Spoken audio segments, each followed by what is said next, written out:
안녕하십니까. 도를 아십니까입니다. 오늘은 저희 사무실에 찾아온 지인과 대화를 하다가 금에 대해서 이야기를 하게 되었습니다. 금은 산에서 굴속이라든지 또는 야외 노두에서 채굴하는 땅에서 직접 캐는 산금과 그리고 이제 물속에 있는 퇴적되어 있는 금을 캐는 사금이 있습니다. 금을 어디에서 발견할 수 있을 것인가 이런 이야기를 하는 과정 중에서 지인이 물어봤어요. 금은 도대체 어디서 나올 수 있느냐. 그래서 금 광산에 대해서 이야기를 했는데 금을 광산에서 채굴하기 위해서는 먼저 금을 탐사할 수 있는 탐사권을 얻어야 됩니다. 광업권에는 탐사권과 채굴권이 있는데요. 탐사권은 광물을 탐사할 수 있는 권리, 채굴권은 실제로 그 광물을 채굴하여서까지 할 수 있는 그 권리를 채굴권이랍니다. 산금의 경우는 탐사의 기준이 1톤의 돌에 모두 2g이라는 정도의 금만 있어도 탐사권을 얻을 수가 있습니다. 1톤에 2g이 어느 정도인가 하면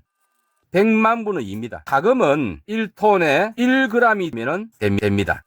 상금에 비해서 사금이 더 적은 양이 있다는 것은 그만큼 사금이 적다는 이야기겠죠. 그런 이야기를 하다가 지인께서 말씀하시는 것이 그냥 저기 바닷가에 있는 모래에서 금을 찾으면 되지 않겠느냐 그런 말씀하셨어요. 같이 한번 생각해 보았습니다. 그분에게 물어봤죠. 모래가 얼마나 무거울 것 같느냐, 무슨 말이냐 하길래 모래가 물에 비해서 가벼우냐 무거우냐 하니까 당연히 무겁다고 이야기하더라고요. 어느 정도 무거우냐, 모래 자체가 대부분 석영입니다. 석영은 밀도가 2.5 정도 됩니다. 밀도란 것은 물이 1g 질량을 가지려면 1세제곱센티미터 안에 1g이 있습니다. 1g per 세제곱센티미터 물의 밀도입니다. 밀도 또는 물에 비해서 무겁다 해서 비중이랍니다. 석영 모래 같은 경우는 2.5g per 세제곱센티로 석영은 물보다 2.5배가 무겁다는 겁니다. 그러면 당연히 바닥에 깔아앉겠죠. 그런데 어떻게 석영이 물에 의해서 운반이 되느냐? 그것은 물살이 힘이 있으니까 힘에 의해서 밀려가는 겁니다. 이런 물속에 모래 알갱이가 있을 때 물살의 힘이 세면 셀수록 더 무거운 것도 이동시킬 수 있다는 겁니다. 그런데 바닷가에 가보면 거의 대부분의 모래 알갱이들이 다 있는데 오늘 지인의 말씀은 이 모래를 그대로 요 안에도 금이 들어있을 줄 아니냐. 왜냐? 금이 톤당 1g이니까 설마 이 모래 속에도 금이 없겠느냐 그런 말씀이었거든요. 자, 그러면 이 금이 과연 갈 수 있겠는가? 물의 밀도는 1g밖에 안 되지만은 이걸 보충할 수 있는 그 물살이 세다면은 당연히 이 정도의 모래는 갈 수 있는데 문제는 금의 밀도는 어느 정도 되는 것이냐 이거죠. 금은 상당히 무겁습니다. 얼마나 무겁냐고요? 금의 밀도는 19.6입니다. 석영에 비해서도 훨씬 무겁죠. 그러니까 이 금 알갱이가 있다 하더라도 이 금 알갱이를 밀어주는 힘이 엄청나야 된다는 거죠. 그래서 금을 찾으시려면 바닷가에 모래가 많이 모이는 데서는 아마 거의 찾지 못할 겁니다. 그럼 금은 어디 있느냐? 사금 같은 경우는 어딘가 금이 있는 곳에서 이것들이 알갱이로 떨어져 나왔다 할지라도 거기에서 굉장히 물살이 센 상태에만 흘러갈 거예요. 그렇죠? 이 사금을 탐사하기 위해서는 아주 강에서부터 멀리 떨어져 있는 이런 모래만 모이는 이런 곳에서는 어렵습니다. 어디 있느냐? 당연히 사금은 금이 있는 광산 근처, 광산이 아니더라도 그 지역에 광산 개발 안 된 곳이라도 금이 있는 곳, 그런 곳에서 가까운 곳에 있는 것입니다. 그래서 금을 탐사하는 요 지역에는 자갈 같은 물살에 의해서 쓸려가기 어려운 그런 것들과 함께 금이 존재합니다. 제가 가지고 있는 금 표본을 가지고 한번 이야기해 볼까요?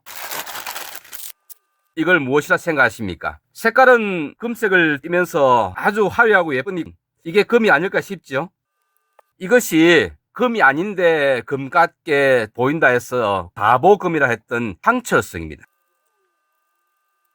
실제 금이 이렇게 많다면 엄청난 노다지입니다. 금 같은 경우는 아까 말씀드렸듯이 톤당 2g만 있어도 탐사할 수 있는 기준이고 나중에 채굴하기 위해서는 이것이 한 4배 정도? 즉 톤당 8g, 10g 정도 있는 정도는 돼야 채굴을 할 가치가 있겠죠. 그래서 금은 실제로 야외에서 이렇게 맨눈으로 볼 정도로 있는 것 같은 경우는 거의 드뭅니다. 제가 가지고 있는 금 표본을 보여드리겠습니다. 자, 이 작은 해봤자 제 손톱에 올려보면 손톱만한 크기죠. 손톱보다 적군요. 이 중에서도 금이 있는 부분은 또 얼마 안 됩니다. 이 부분이 금이거든요. 자, 이 부분인데 이 금을 어떻게 확인하느냐? 색깔을 봐가지고는 황철수가 거의 색깔이 비슷하니까 알기 쉽지 않습니다. 이런 경우에 금 가루를 색깔을 알아봐야 됩니다. 황철수 같은 경우는 여기다가 긁어보면 잘 보이실지 모르는데 색이 그냥 약간 검은색이에요. 잘 구분이 안 되죠. 근데 검은 이렇게 긁었을 때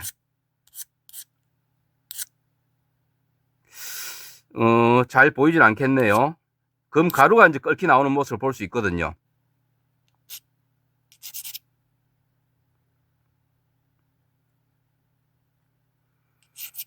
자, 오늘 방송은 실패입니다. 금가루가 보이긴 하는데, 보이죠? 금가루가? 근데 영상에서는 어떻게 보일란지 뭐 잘 모르겠네요. 여기에 아까 황철석에서는 전혀 금가루 같이 반짝이는 건 나오지 않았는데 요 금 같은 경우는 이게 금가루가 묻어 나옵니다. 이렇게 이 초벌고의 도자기판이란 이 좋은 판에다가 긁었을 때 광물 가루의 색이 이거와 이것이 전혀 달라요. 이렇게 해서 맨눈으로 봐서 색이 비슷한 것이지만은 실제로 이 광물 가루의 색은 차이가 나기 때문에 서로를 구분해 볼 수 있습니다. 오늘은 차금과 금과 황철석을 구분하는 것을 영상으로 찍어 보았습니다.